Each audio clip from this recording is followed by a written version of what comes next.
Bismillahirrahmanirrahim. Assalamualaikum warahmatullahi wabarakatuh. Pemirsa yang budiman, pembahasan kita dalam kajian Kristologi saat ini adalah tentang pernyataan Saifuddin Ibrahim, penyelamatan dalam Yesaya 42:6. Kita tidak tahu rencana hidup kita. Ayat ini saya ambil, aku ini Tuhan telah memanggil engkau untuk maksud penyelamatan. Jadi saya diselamatkan karena dia pegang tangan saya. Bahkan dia menjadikan kita semua anak-anak janji. Saifuddin Ibrahim mengutip Yesaya 42:6 dari Alkitab, Lembaga Alkitab Indonesia, untuk membuktikan bahwa dirinya telah dipanggil Tuhan Yesus untuk menyelamatkan rakyat Indonesia.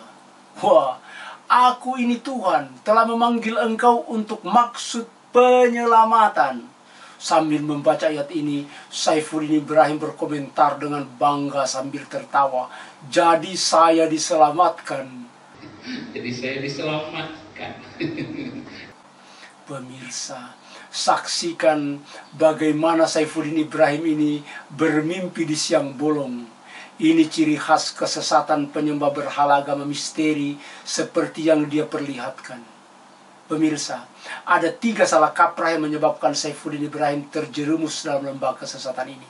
Yang pertama, Saifuddin Ibrahim menyangka bahwa Tuhan memanggil dia untuk menyelamatkan bangsa Indonesia. Mengapa Saifuddin Ibrahim sangat girang dan tertawa ketika mengucapkan kata penyelamatan? Karena di benaknya sudah ada gambaran mental tentang Kristus agama misteri yang mati dan bangkit kembali sebagai juru selamat. Tuhan Allah yang disembah Yesus dalam Yesaya 42:6 kemudian dimodifikasi oleh Saifuddin Ibrahim menjadi Kristus Yesus, Tuhan agama misteri ciptaan Paulus yang dia sembah. Pemirsa, benarkah Saifuddin Ibrahim dan jemaat yang menyembah manusia Yesus yang diberhalakan sebagai Tuhan akan diselamatkan oleh Allah? Pemirsa, menurut kitab Perjanjian Lama, Tuhan Allah tidak akan menyelamatkan manusia murtad seperti Saifuddin Ibrahim. Allah berfirman dalam kitab Yesaya, Akulah Tuhan, tidak ada juru selamat selain daripada aku. Yang kedua, hati-hatilah Saifuddin Ibrahim, supaya jangan hatimu terbujuk, sehingga kamu menyimpang dan beribadah kepada Tuhan lain dan sujud menyembah kepadanya. Ulangan pasal 11 ayat 16. Dengan pernyataan Allah ini, ada 2 kemungkinan. Pertama, kalau benar Yesus adalah Tuhan dan Juru Selamat umat manusia seperti apa yang dipropagandakan Saifuddin Ibrahim, berarti pernyataan Allah dalam Yesaya 43:11 di atas adalah dusta. Naudzubillah min dzalik. Yang kedua, kalau firman Allah dalam Yesaya 43:11 adalah benar, maka Saifuddin Ibrahim yang mengklaim bahwa Yesus adalah Tuhan dan Juru Selamat adalah pembohong yang menyesatkan umat. Pemirsa, benarkah ada kata penyelamatan dalam Yesaya 42:6 sebagaimana yang dibangga-banggakan Saifuddin Ibrahim? Dia mengaku ada, dan dia kutip, saya bayangkan, dia kutip dari Alkitab, Lembaga Alkitab Indonesia. Namun pemirsa, setelah saya cek dalam teks asli bahasa Ibrani, ternyata kata penyelamatan tidak ada di sana.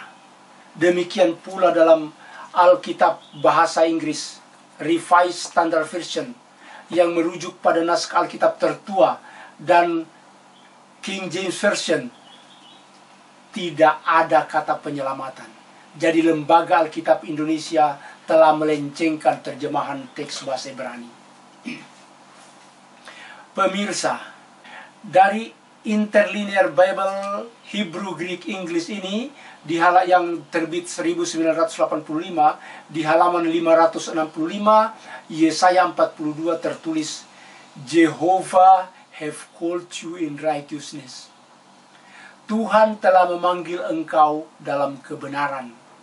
Selanjutnya, The Holy Bible Revised Standard Version yang merujuk pada naskah tertua Di situ Yesaya 42 pasal ayat 6 mengatakan, I am the Lord, I have called you in righteousness. Sekali lagi, righteousness. Akulah Tuhan, aku telah memanggil engkau dalam kebenaran. Selanjutnya, Alkitab Holy Bible Authorized King James Version yang disebut-sebut mengandung banyak kesalahan, kok tidak melakukan kebablasan seperti terjemahan Alkitab Lembaga Alkitab Indonesia ini? Di halaman 450 Yesaya 42:6 tertulis, I the Lord called thee in righteousness. Akulah Tuhan yang telah memanggil engkau dalam kebenaran. Jadi dari ketiga Alkitab ini tidak ada kata penyelamatan, tidak ada Pak Saifuddin. Tetapi yang digunakan adalah kata righteousness atau kebenaran. Penyelamatan dan kebenaran adalah dua kata yang berbeda dan tidak bisa dipertukarkan. Jadi Saifuddin Ibrahim yang tidak tahu dan tidak menyadari kesalah terjemahan ini tinggal comot saja dan ujung-ujungnya terjerumus ke dalam kesesatan. Kesalah terjemahan ini malah berakibat lebih parah lagi karena Saifuddin Ibrahim telah melengsarkan Allah sebagai Tuhan dan Juru Selamat dan menggantikannya dengan Kristus Yesus, Tuhan penyembah berhala agama misteri ciptaan Paulus yang mati dan bangkit kembali sebagai Juru Selamat. Coba saksikan pernyataan Paulus di dalam 2 Timotius pasal 1 ayat 10. Dan yang sekarang dinyatakan oleh kedatangan Juru Selamat kita Yesus Kristus, yang oleh Injil telah mematahkan kuasa maut dan mendatangkan hidup yang tidak dapat binasa. Wah, perbuatan sesat Paulus ini menimbulkan kemarahan umat Yahudi yang berusaha untuk membunuhnya. Telah nyata kepada kami bahwa orang ini, si Paulus ini adalah penyakit sampar, seorang yang menimbulkan kekacauan di antara semua orang Yahudi di seluruh dunia yang beradab. Kisah Para Rasul 24:5.